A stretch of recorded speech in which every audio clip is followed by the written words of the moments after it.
If you see a girl out in the wild that you don't like her body, her face, I've got great news for you boys. You do not have to have sex with her. There is no law. The Bible does not say it. The government does not. You do not have to have sex with her. It is your body, your choice. How's that for a concept?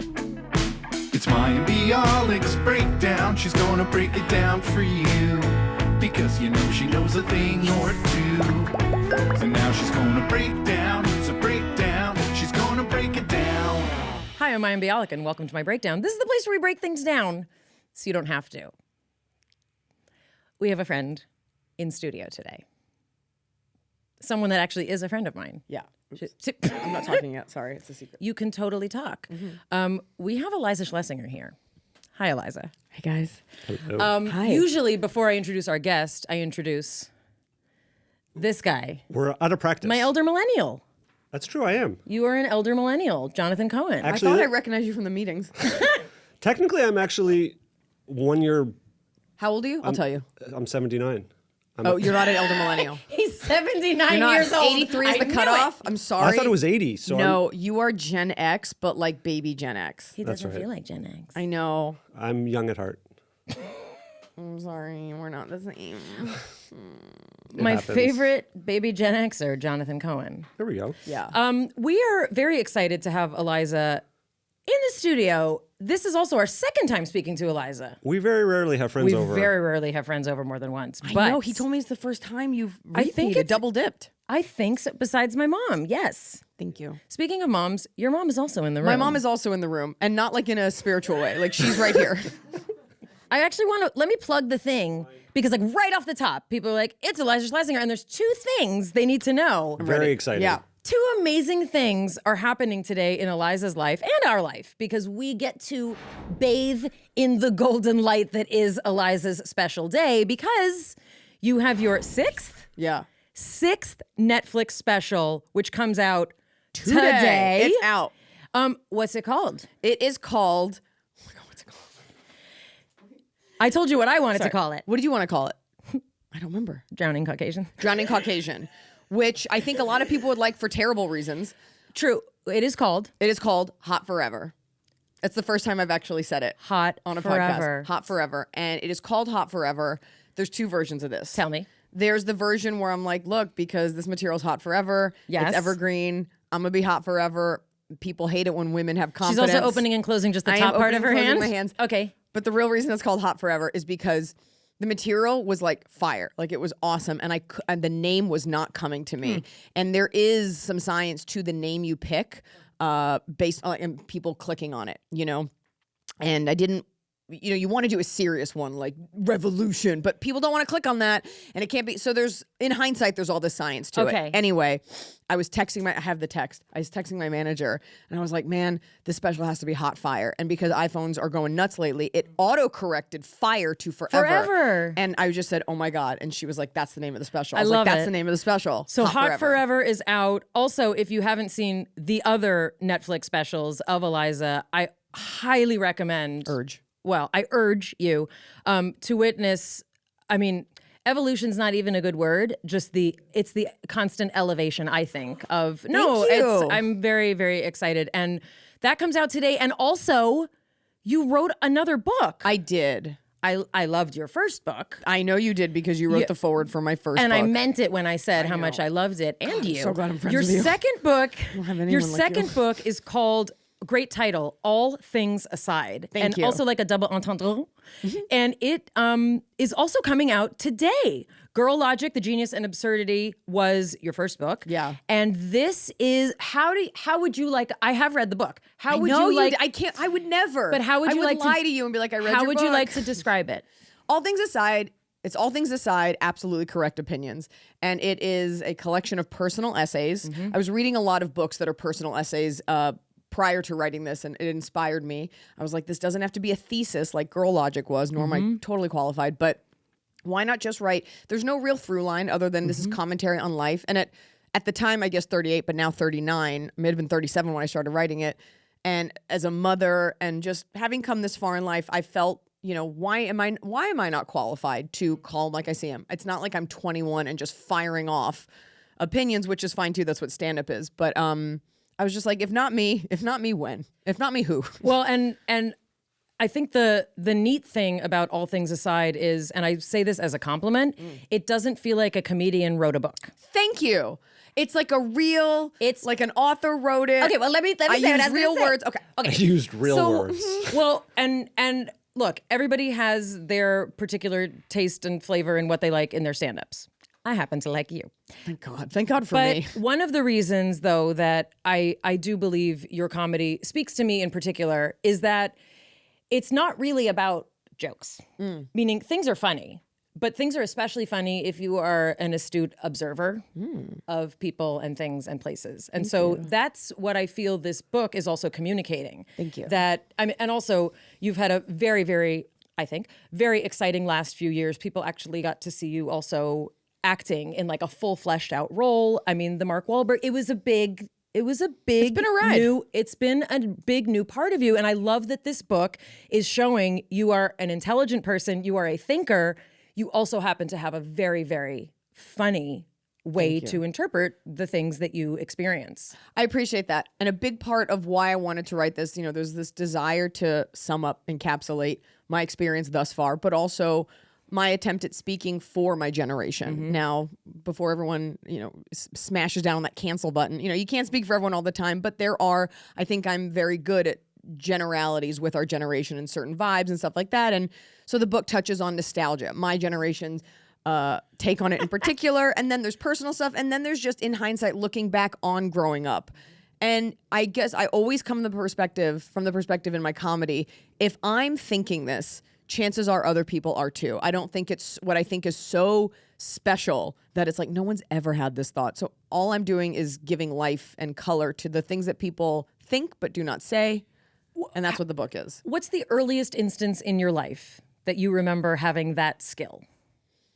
Oh my gosh. Think but do not say. Let me think. It's probably making some teacher's life miserable who was an idiot. The things that people are not, I gotta think of, that's a great question. Well, I guess I'm wondering, I remember being called bossy in preschool. I hate that word. Okay, but I was, whatever. I'm just saying very early on, we tend to have those things, but I wonder, if you have any memory of it kind of feeling like that, like you understood things that grownups didn't in a different way, or... I think it's less about the understanding, because understanding, especially as these things require hindsight and perspective, but it's more knowing that there's something else going on here. And that goes back to just being a sensitive kid, maybe to a degree, and a lot of performers are like this, feeling left out. So you're seeing what you're not part of, but deeply knowing, even as a child, I'm not included in the cool thing, but I know I'm not a loser like those kids, but I get that they're not seeing me as cool, so I'd rather do my own thing. And I think those are the makings of a comic, but just sort of knowing like what's what, this person's an idiot, don't listen to that person. And sort of it's not about even being bossy, but just sort of knowing like, no, I'm just as funny as you, I'm just as smart, and never gendering it. That's something that we've done a lot lately as girls are becoming more and more empowered, which is great. But growing up, it never even occurred to me that I should let a boy speak over me. And it had nothing to do with I'm a girl power. That was not a part of the conversation. It was just this thing that was in me. I'm like, I'm funnier than you. I know I'm talking, and having zero capacity for other people's bullshit.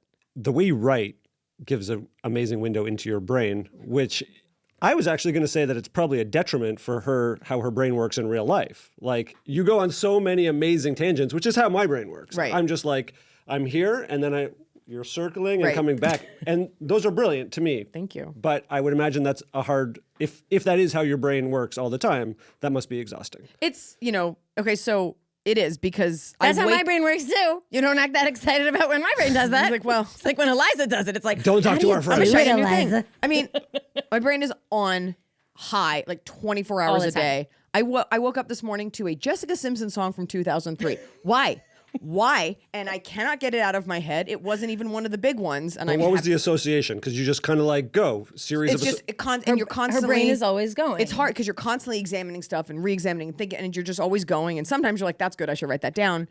And so, in all Sometimes things you tell your friend aside, Mayim to write it down. what? Sometimes you tell me to write it down. Write it down. If it's funny, you got to write it down. Jot it down. And we write it down. You got to write it down. And so for this, the term in comedy is called staying in the pocket. So that is when like you come up with a premise, right? The bad pitch is I've got this one uncle who is, he's the worst, right? And that's funny to be like, yeah, we all got the bad uncle. But then you go into the uncle and you describe everything and his habits and what those habits, and you really dig into something. And that's when you get into the specificities. And that's where you get into the heart and relatability, because that's where people are like, oh my God, I've met that guy. Oh my God, I've been to that exact type of house, because you're taking it for all it's worth. But then you go one step further, which is where I think the brilliance comes from, because you like go to that next 2 or 3 places that most other people can't go. Right. So it's called All Things Aside because I wrote it like physically. When you look at it, there's this regular font, and I have the bones of the essay, and then like on stage, if I had an aside, I'd be like, I hate going to the mall. Actually, full disclosure, I really hate my body. That's why I hate doing it. Exactly. So it is a different font, and it's double indented. So because I hate a footnote, because I think it's a pain in the ass to scroll to the bottom of the page, remember where I was, read this footnote about the thing that I don't even remember now, and I got to reread the paragraph. And it works. The circularity works. I appreciate that. And so it's just like it's like we say something structural, and then we do a little dance, and then we come back. And in those, you get to find the tangents, and you get to find. Do you think you can have more tangents in writing than in stand-up? Because people will get annoyed. Yeah. Like there's nothing worse than when someone sets up something, and you're, as the listener, you're waiting for that conclusion. You're like, get back to it. But I will say, and I don't know. I mean, if we could find out what gene of yours it is. Okay. I mean, for me and my brain, there is a perfect level of tangent that makes you feel like you're getting a richer experience. Yeah. But for me, it never goes too far. It's fine balance. It has to be balanced. But absolutely. It's like, I mean, it's its own symphony, right? There's a lot of editing and there's a lot of rereading. I'm like, am I annoying myself? And I think back to some of the books that I was reading while I was doing this and how masturbatory writing can be.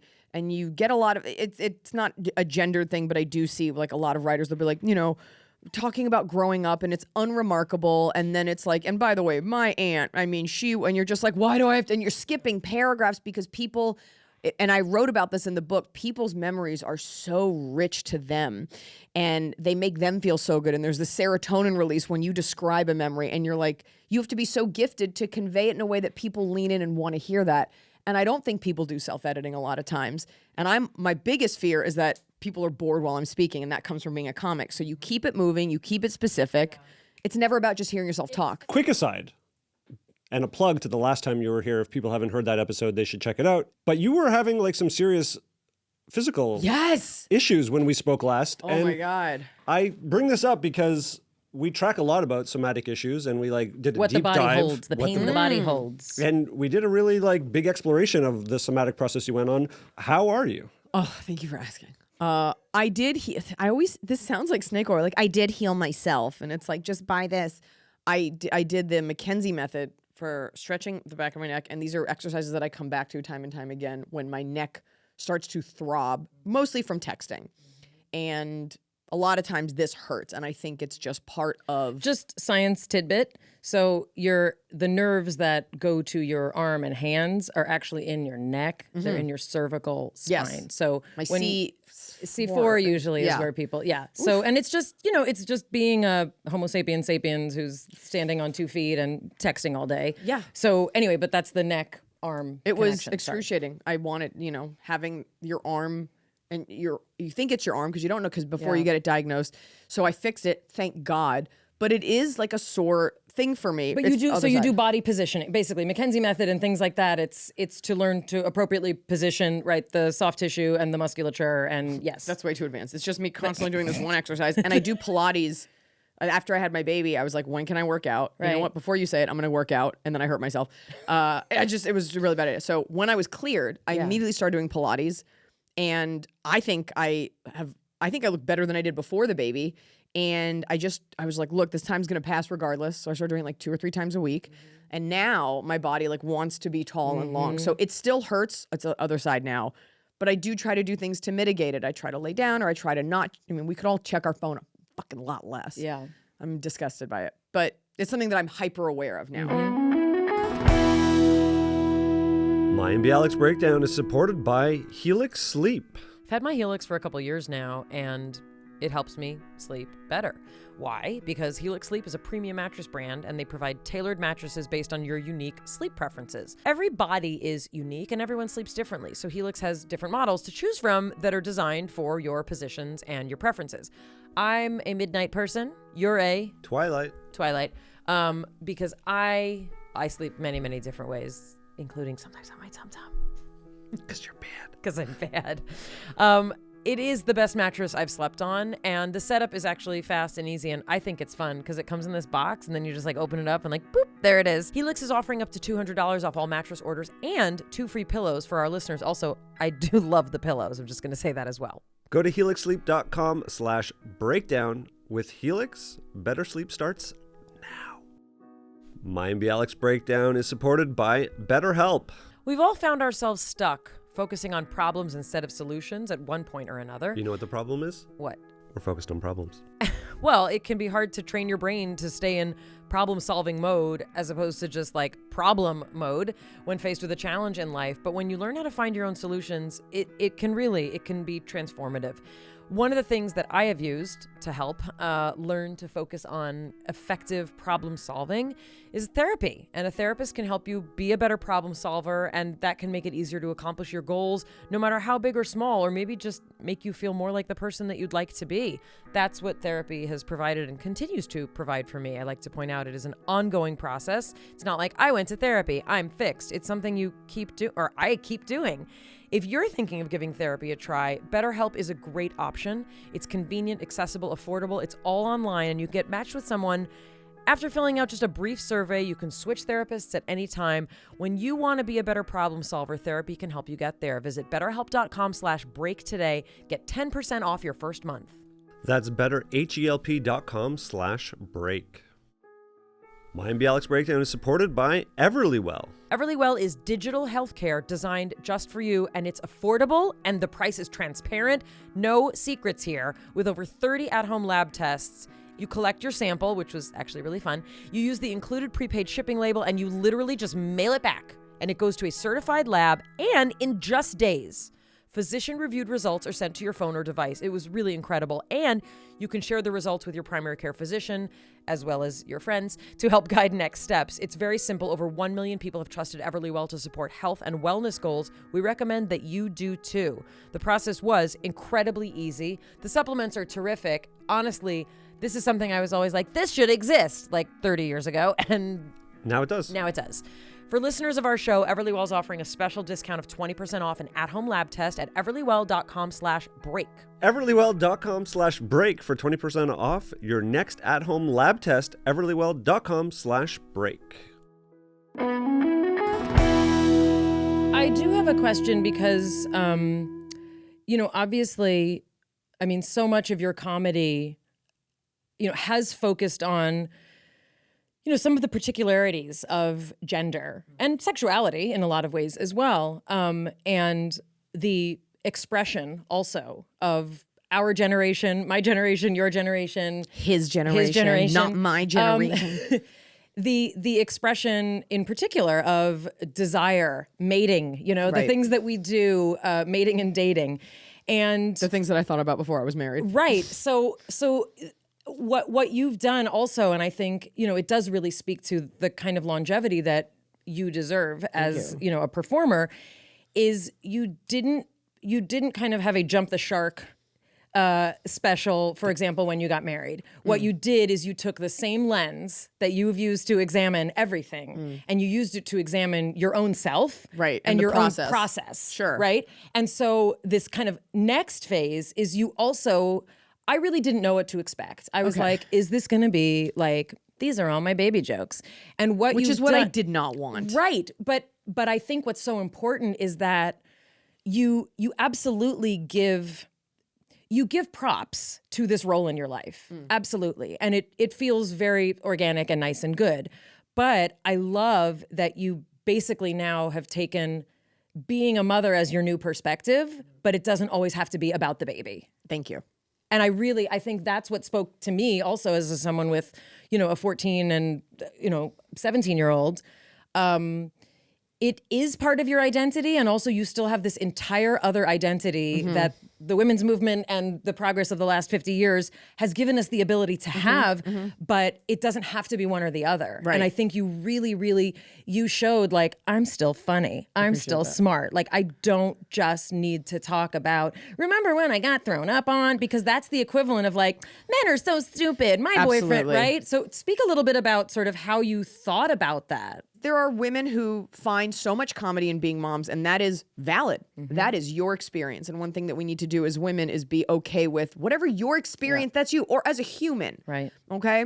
And if, look, you got ticket sales, people are laughing, it's valid. Right. A couple things went into that. First of all, while I'm writing the special and I'm touring with it, you know, I'm pregnant, I'm not a mother yet. And then once I had her, this is a little baby, and I'm not the mother of like 2 toddlers. Right. So I'm not in it in the way that other mothers are, where you can get into, like, my kid said this word, and, Right. and they, you know.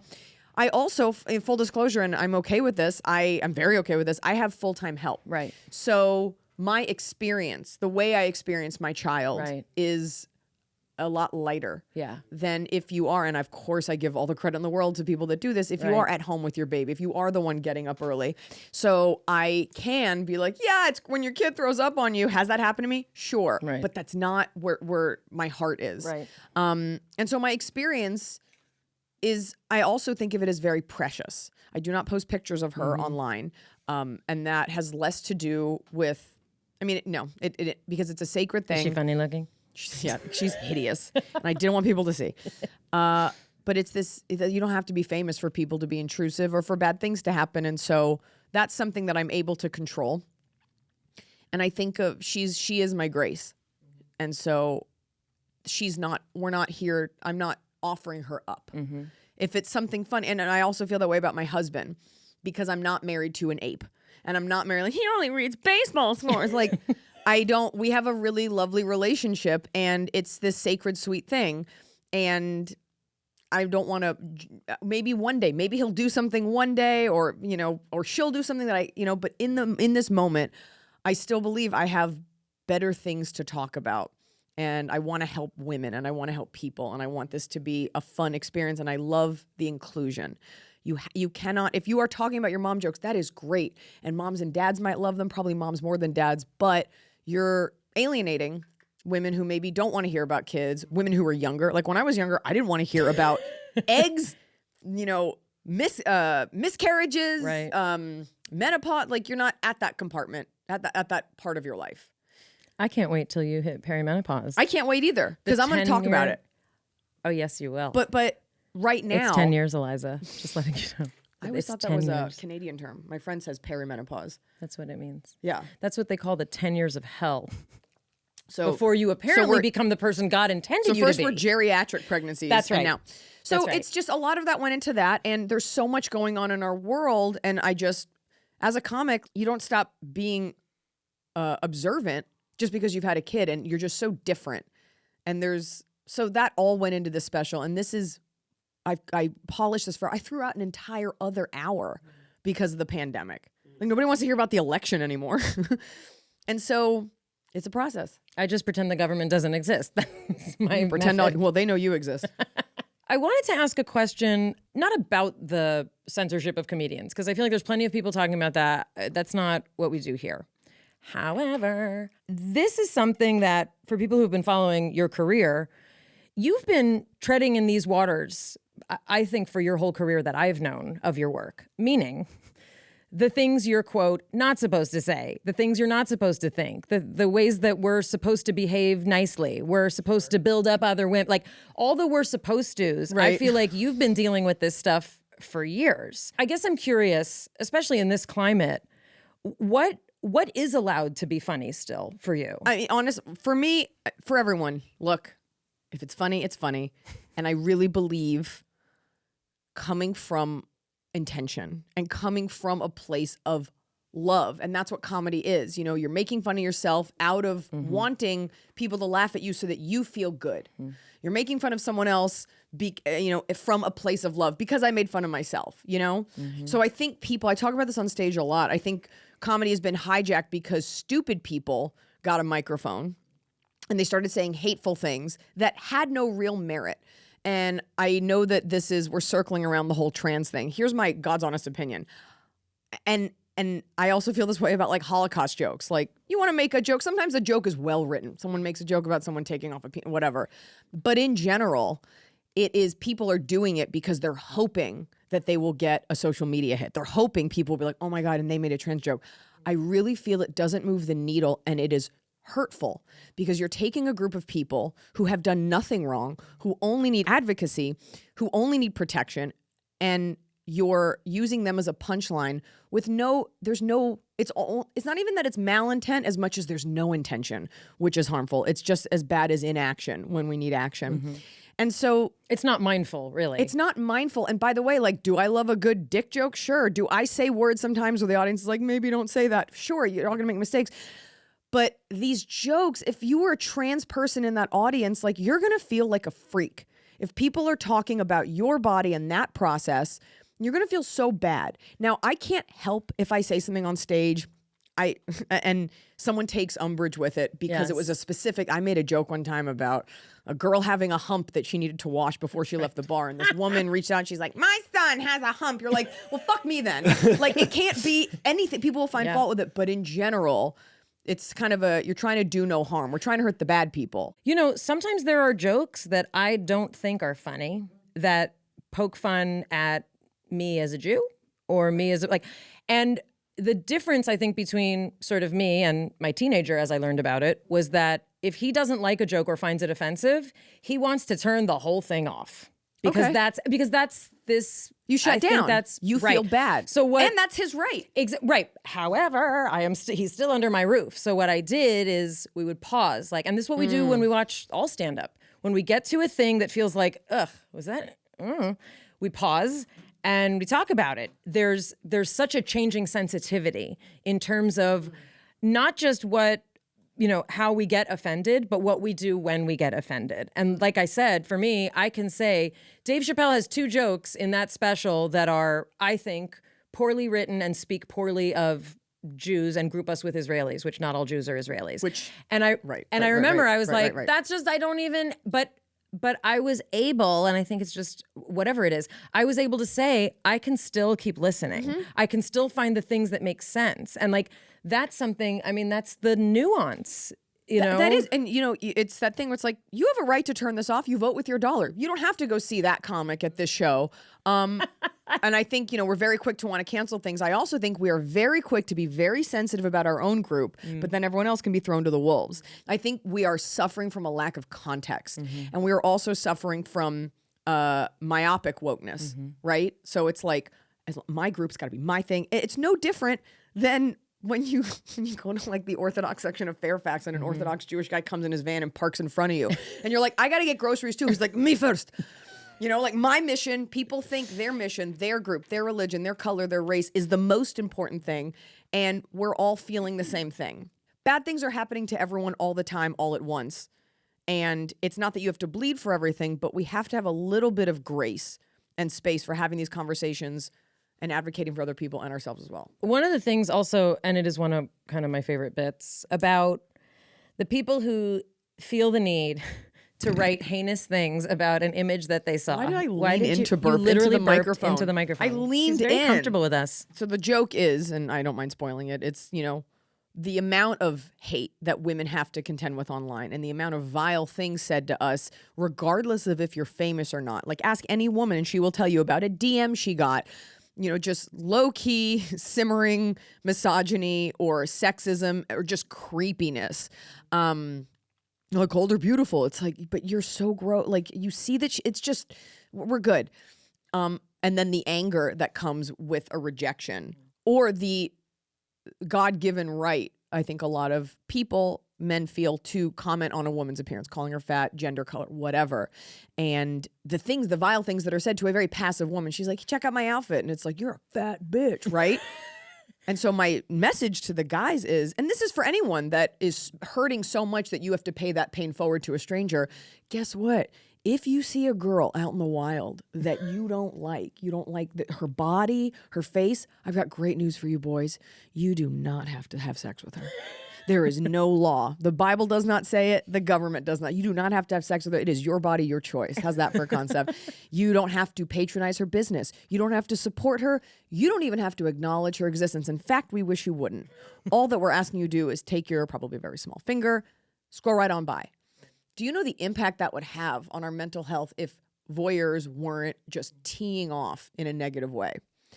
And I say these things, and there's a couple of other, what I hope are impactful messages. And I say them because this type of misogyny that gives way to very violent actions in real life, this is rampant.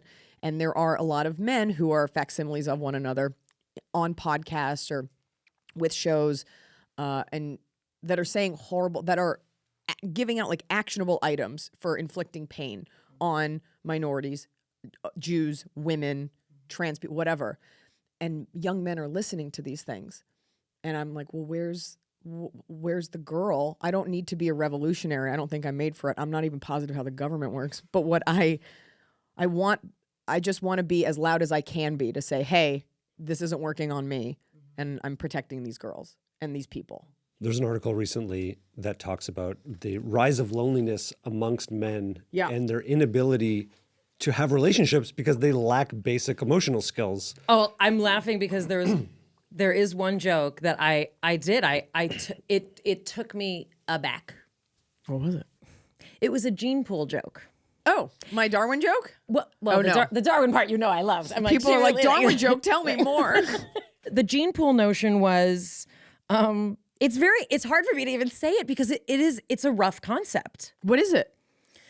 The concept is if nobody wants to be with you. Oh, yeah. And do you want me to say it? Sure. It's just Mayim, it's simple genetics. I know.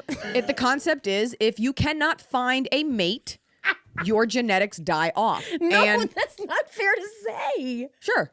But what if somebody's... What? No, I don't know. What? Shy? You can be shy, and I make an exception for that. I'm like, this is not about... I love men. Especially the hot ones. Like, I have a love for men. Like, I had friends that were boys. Like, I feel very included with that. And I like speaking to them.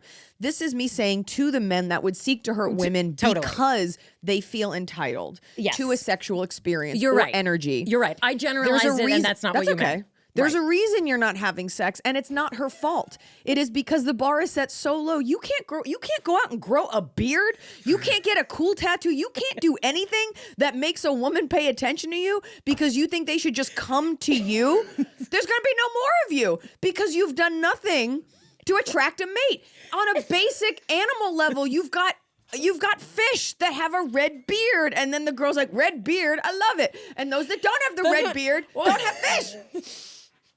You know, the red bearded fish.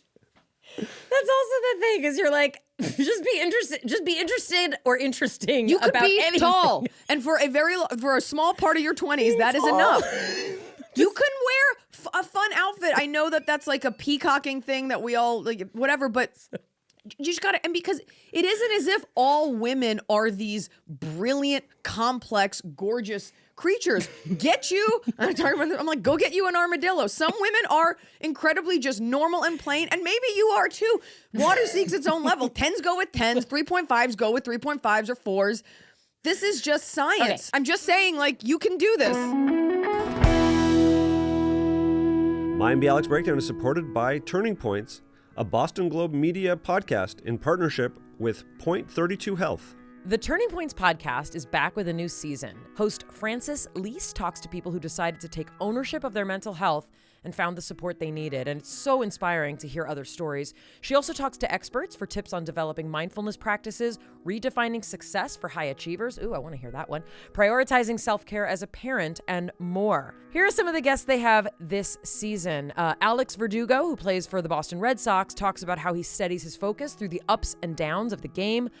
Neuroscientist Dr. Amisha Jha teaches us how to train our attention with research and insights from her best-selling book, Peak Mind. And Shelley Omalad Bell, founder and CEO of Black Girl Ventures, opens up about rewriting her own definitions of success to prioritize rest, self-care, and mental wellness. These all sound like incredible episodes. Check out Season 2 of Turning Points, Navigating Mental Health, a podcast from Point 32 Health in partnership with Boston Globe Media, available wherever you get your podcasts.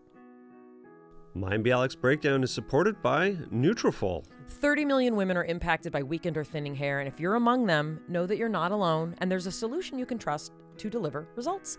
Thousands of women have taken back control of their hair with Nutrafol, with many raving that the supplement doesn't only transform their hair, but it restores their confidence. Nutrafol has 2 targeted formulas for women. They're both clinically shown to improve hair growth and thickness with less shedding through all stages of life. This is something I started hearing about actually in the industry, like the hairstylists of, the TV shows that I worked on would talk about it, and I'm so glad it's now available for everybody. You can grow thicker, healthier hair and support our show by going to Nutrafol.com and entering the promo code BREAK to save $15 off your first month subscription. This is their best offer anywhere. It's only available to U.S. customers for a limited time, plus free shipping on every order. Get $15 off at Nutrafol.com, spelled Nutrafol.com, promo code BREAK. I mean, here's a great example, I think, of what a lot of people fall into when they hear a joke that hits them the wrong way. Because what I thought is, I might cry. I mean, it's not an episode if I don't cry. No, what I was thinking is I felt really alone, in high school. I did blah, blah, blah. I know you're going to be like, but you were on TV. It didn't No, I wasn't going to say that. Okay, good. So, and then I think of gosh, I got married youngish. I mean, I was young and I had, my kids, and then I got divorced, and then it's I was alone and it's going to be lonely. And I was like, is that because I'm not supposed to find someone? Because, but let me say But this. again, that's where I went in my head. But let me say this. That's where I went So in my head. what you're illustrating right now is another flaw that we have, as humans. You were triggered by that, you felt sensitive, but I do have caveats when I set it up. Yes. I say, we're not talking lonely, Right. We're not talking Okay. you're a little shy, but it is very human to not hear that part Right. and to only talk about the part that hurt you. Right. And I designed the joke to make those exceptions up top, but I designed it to be pointed. It's a very, because it's a I'm so strong point. angry on Correct. behalf of people like this. And to be fair, in high school, you are not trying to procreate. And you Right. did procreate. Says and you have a self-esteem thing. Meanwhile, you and I have had plenty of candid lunches know. and drinks. Lunch and I think our first date was a lunch. and I at some point, and I think it's also a girl thing that's inculcated into us. I guess on my podcast, girls are always like, I'm 21 and we broke up. I guess I'm just not meant for love. I'm like, you need to watch less fairy tales. You'll be single at times, and at times you won't. Right. Or if you're super hot like me, can you're you- always dating someone. Can you talk about anger? Because it's one Sure. of the I can yell it's- about it. It's one of the things that is least acceptable for women to be. Mm-hmm. When I watch your specials, and yes, I watch them sometimes just for kicks. I'll revisit an oldie but a goodie. I love that. Or even when I watch Big Bang on the plane. I'm on the plane all the time. My mom watched Big Bang too. even when I read your book, All Things Aside, out today. I play this little game. I only do this with Iliza Shlesinger. I've never done this with anybody else. I picture what it would sound like if I said those things. And I try and picture myself what if I read. It never works as well as when you do it. And then I start going down the rabbit hole of well, why? And what's the difference? But one thing that I do really admire about you is you are able to convey anger in a way that makes people uncomfortable enough, because you ought to be angry. And, I think you're sharing a lot of injustice. You're sharing a lot of things that people are not awakened to. I think it's a lot of things that women don't say, but they Right. feel. Mm-hmm. That's all. But talk about kind of how you approach anger, because we've all seen comedians, and especially female ones, if they seem too angry, yeah. it's everybody's ew, she's, I think I call it digestible feminism. And there is an art, whatever your cause is, let's say you love Israel. If you get in someone's face and you scream about Israel, Right. not only will they not like you, they're more prone to probably just not like Israel. If you embarrass someone, they're not going to want to hear you. And so I will never get on stage unless you're into it. I will never get on stage and say things like the word patriarchy. And right ladies, men are idiots, Yeah. because I don't believe that. And I also believe in order to have your cause addressed and to have a revolution, you need allies on both sides. You need allies that don't look like you,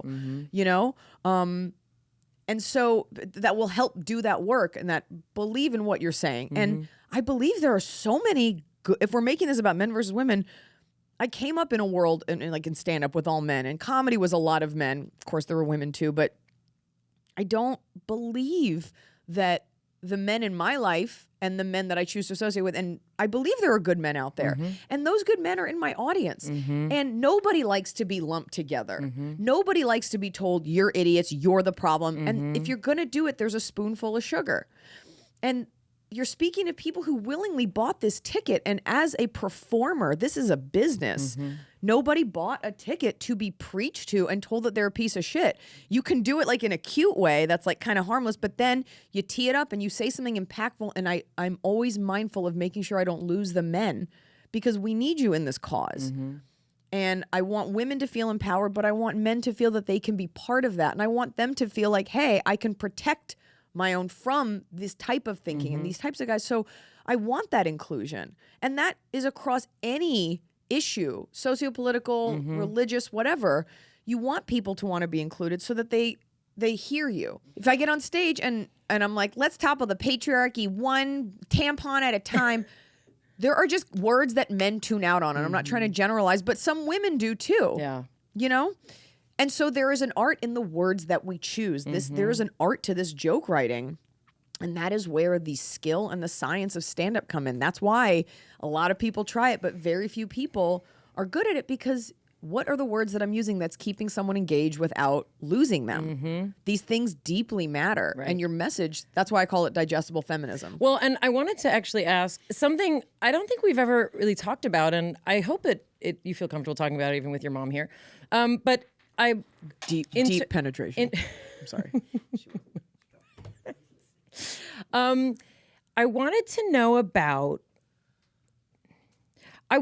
know how you see yourself on the gender spectrum, as it were, because a lot of the things about the way you talk kind of fall under what a lot of people think of as like, she's kind of like a dude. Yeah. Like she's a dude, you Dude know? time. But you also, you're also very strong. And while you are thin and shapely, it's actually very important to you that you be strong and look strong. You have a fantastic set of jokes that you do. I thought you were saying abs. No, you do. Thank you You so have much. lovely abs. But so you're very strong, and you also have a lot of athleticism to you that many people would say. No, but Thank you. No, but I'm saying like hear that? when you punch, it looks like you know how to punch. When you have you seen me punch? I'm saying like if you're working out, What? you Yeah. wouldn't. I've done. You know what I mean? Sure. Okay. Don't put your thumb in the fist. Okay. Great. Okay. You break it. Great. And on the other hand, you know how to be an adorned female, as it were. You love to celebrate the things that you love about your body, and you dress up, you wear makeup, you like. I believe there's some sparkly things in your hair in this special, right? Yes. Oh yes. And you're not afraid of liking jewelry, like things like that. So how I'm kind of asking this because also with the anger, like things that typically like we don't like when women. Where do you see yourself kind of gender wise? Like, do you think like, gosh, I'm kind of a masculine lady, or do you just feel like that's Mask you?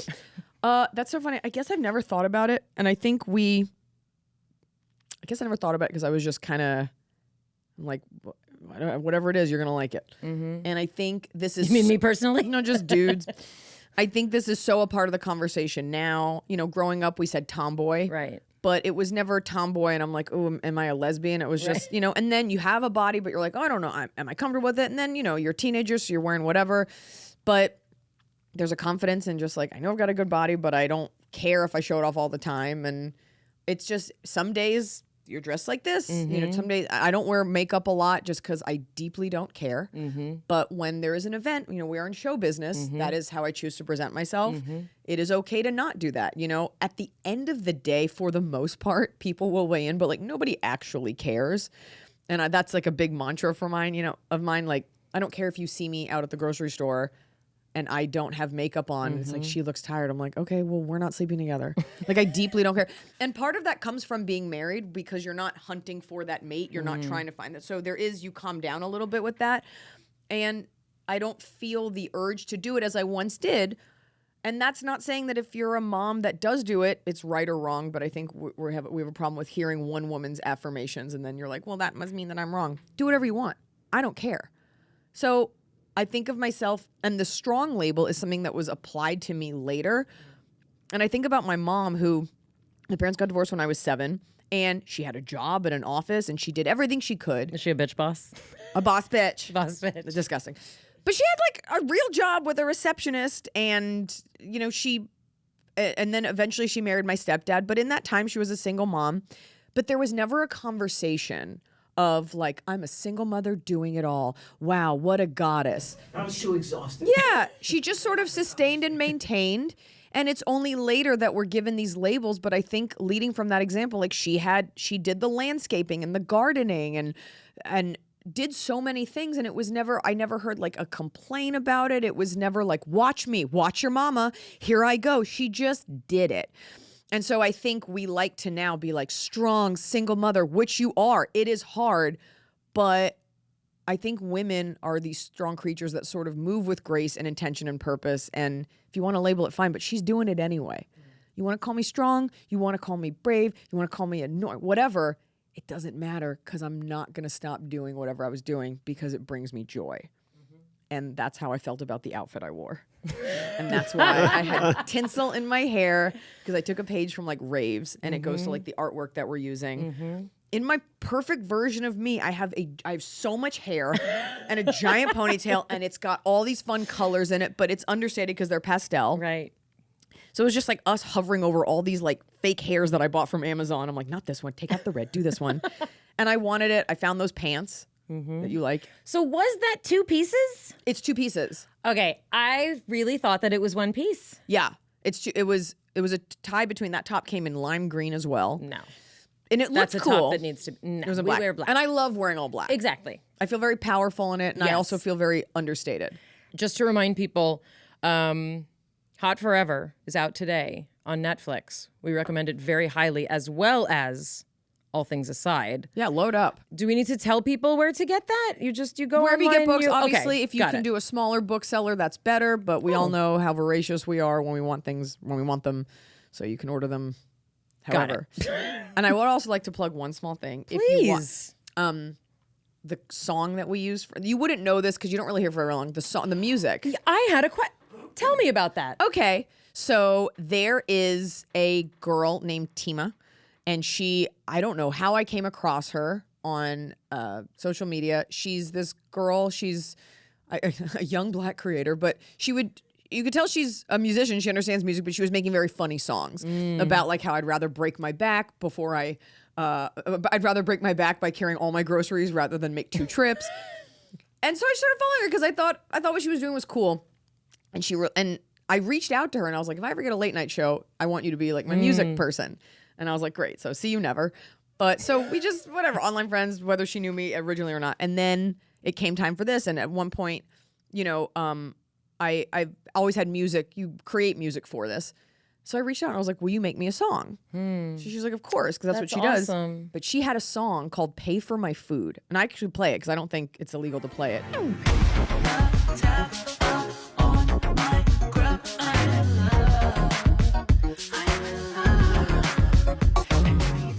And I love the music. It was I love like 90s R&B. And it was very that. And I said to her, why don't we just use that song, but give me some personal lyrics about like party goblins, which you can't really hear because you're in a big room. Yeah. So she made it. It's very catchy. It actually, it struck, I thought that I knew the song at first. Yes, because it's that 90s R&B Yeah, stuff. and Yes. I was like, what is this playing? That's really interesting, and that's really nice to elevate another woman. She came to LA. We had a brief meeting. She's super cool, and she made it. And so it's on there. So I want to give her a shout out because the song is cool. TIMALIKES music. That's sweet. But the thing that I wanted to really shout out was if you watch the special, this is very sad for me. If you watch the special to the end, the credits Yes. roll for like a minute. There's not that many. I dedicate the special to my makeup artist who died, and his name was Mafood. And I didn't make a collage. I'm like, we'll just do one picture. But he did my makeup for my wedding. He did Confirmed Kills. He did Unveiled. He did Elder Millennial. And so it was just, my makeup artist for this was great. Everything was great. But, there's the people in your life that you don't realize how much they meant to you until they were gone. So it's Very for you, sweet. Very Mafood. special. Yeah. Very sweet. I have a question. Bye. No, it's not really a question yet, but there's a line in your book at the end of, I forget the section, but I wrote it down. It says, almost everyone is lying to you almost 100% of the time, That was a hard chapter. and everything is a scam. I mean, that line without context is probably a little bit hard for people to digest, but Because it's so real. Because it's so truthful. Big fat truth pill. it's the button at the end of a powerful chapter, and the chapter is all about how a lot of things that are presented to us are in fact scams, and you pay it off. You prove all of those things are not what has been promised to us. That line signifies a level of like perspective on the world that is like, you know, maybe to speak to like, is that pervasive in your interpretation or your like filtering of everyone you interact with?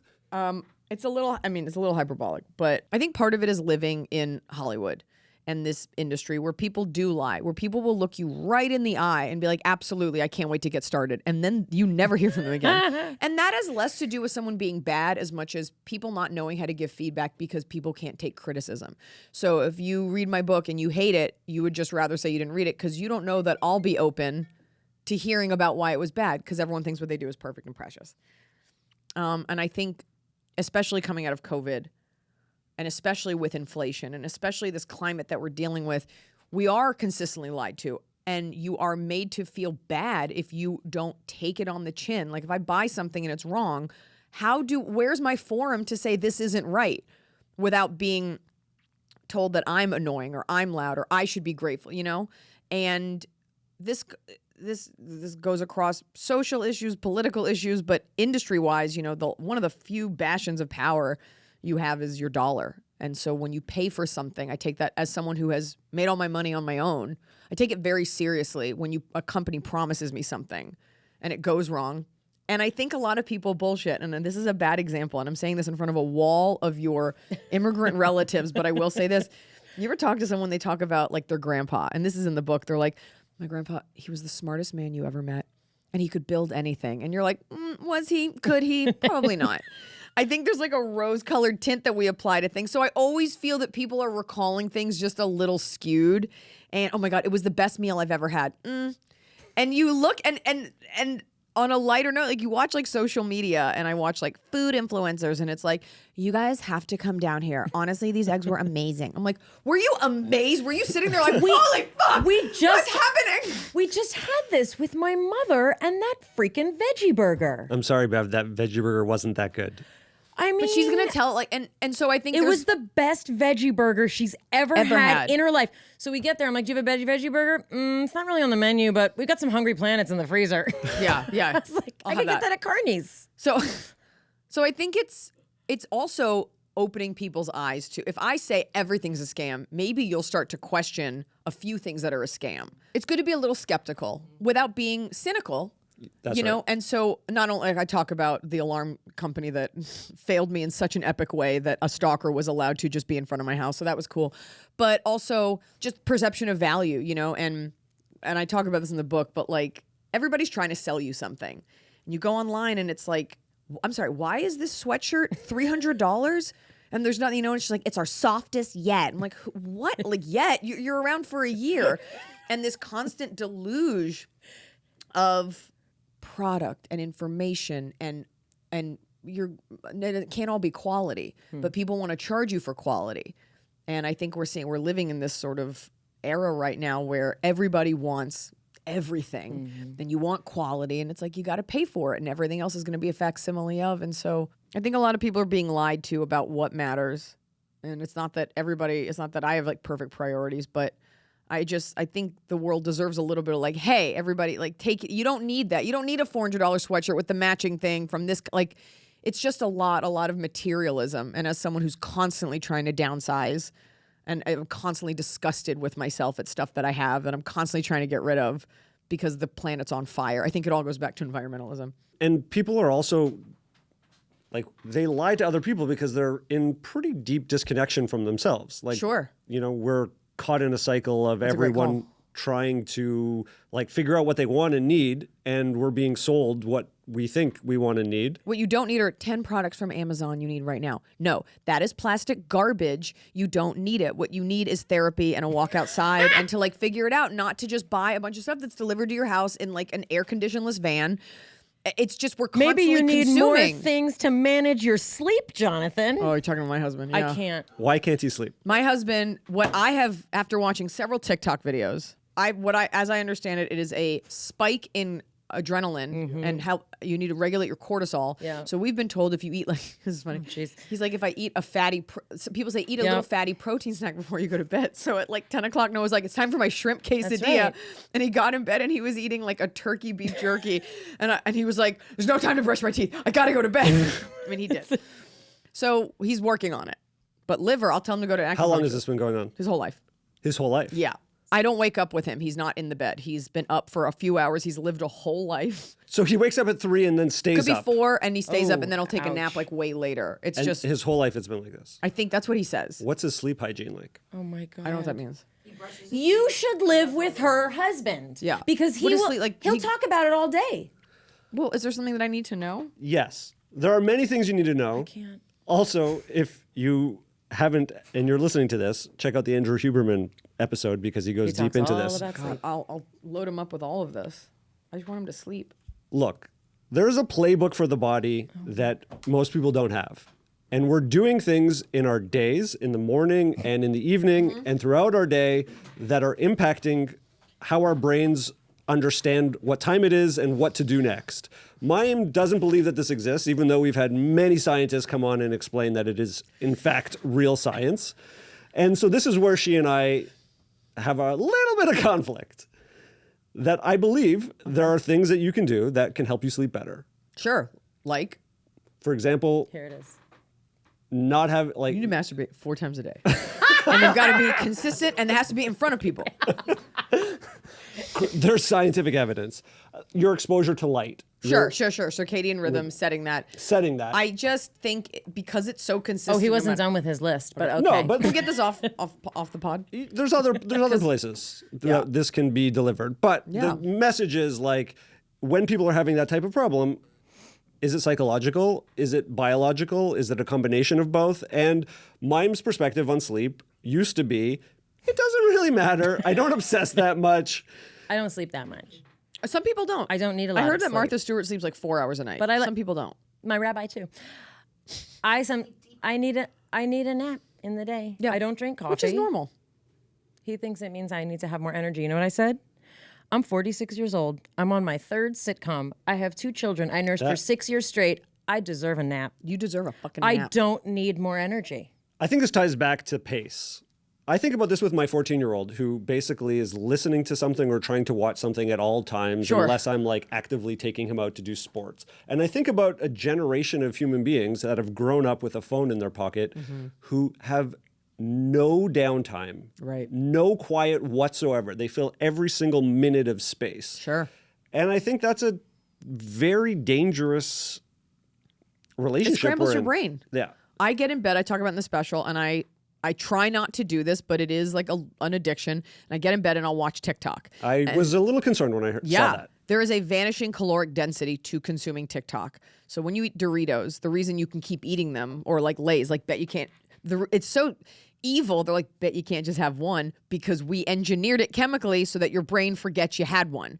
So that is what is so biteable about TikTok is you keep scrolling and each thing you're like, I gotta know this. I gotta know Anne Boleyn's favorite dessert. Someone's gonna ask me this. I gotta know about Native American property lines. Like I gotta know all this stuff. Some of it is super interesting and useful. Yep. Most of it is drivel.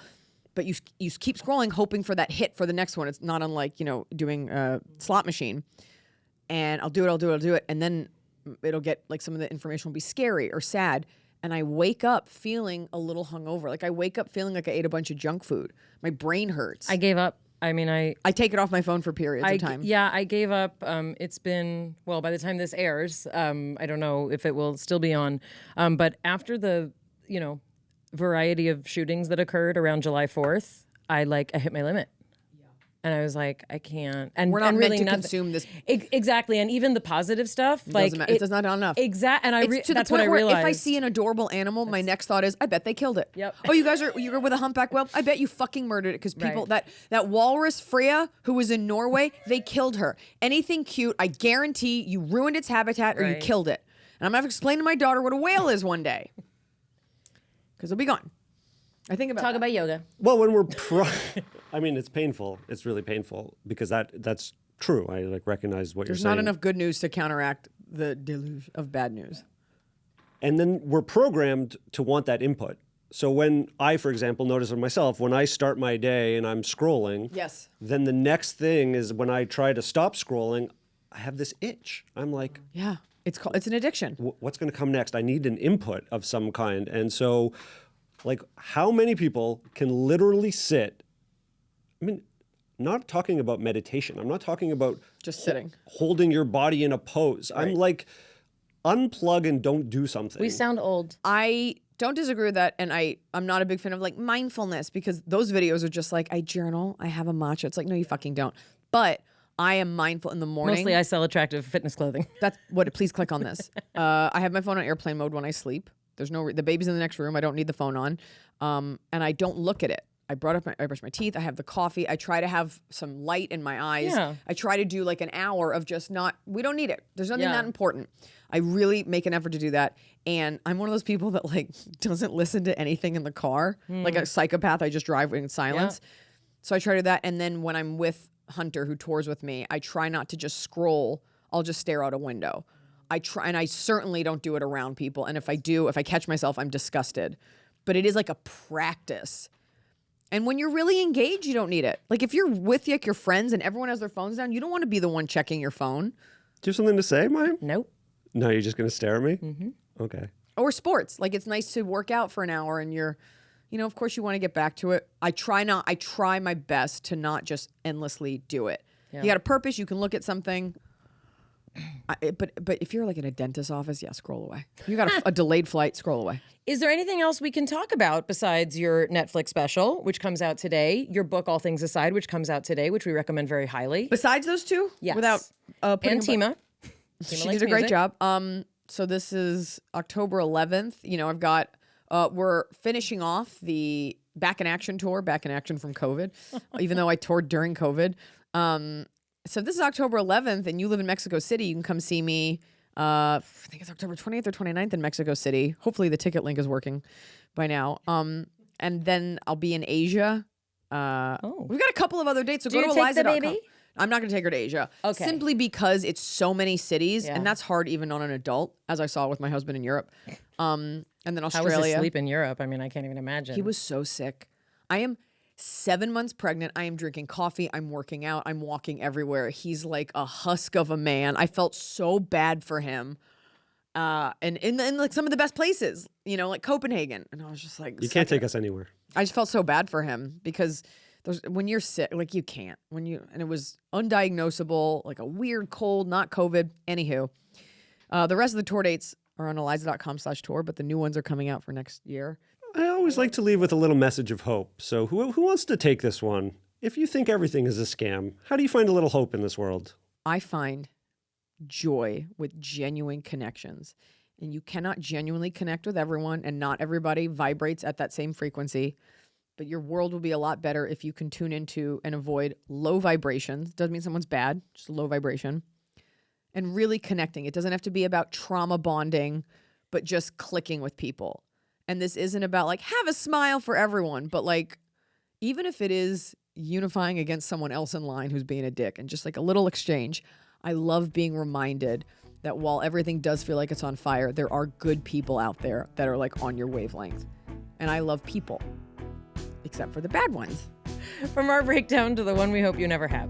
We'll see you next time. It's Mayim Bialik's breakdown. She's gonna break it down for you. She's got a neuroscience PhD or two. One fiction, and now she's gonna break down. It's a breakdown. She's gonna break it down.